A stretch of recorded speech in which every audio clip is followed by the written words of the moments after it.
Ito na ang first round ko. Dalawa kaagad kinuha ko. Ito. Medyo marami yung hipon na kinuha ko. Parang at saka ito.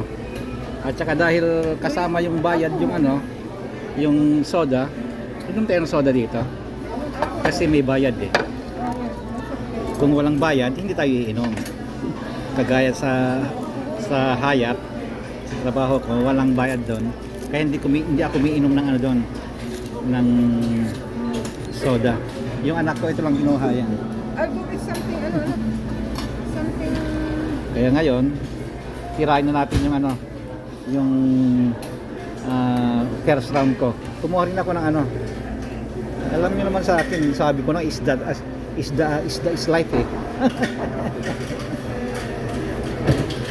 Gawa tayo ng ano, gawa din tayo ng sausawan. Yung parang bahay lang. Gawa tayo ng sausawan na ano, may lemon. Walang kalamansi dito, lemon eh. Ayan. Okidoki. Sentensya na natin yung dalawa kaagad. Seafood tayo palagi. Eh, baka ilang round yan na seafood. Okidoki. Bye bye mga katigangers. Kainan na.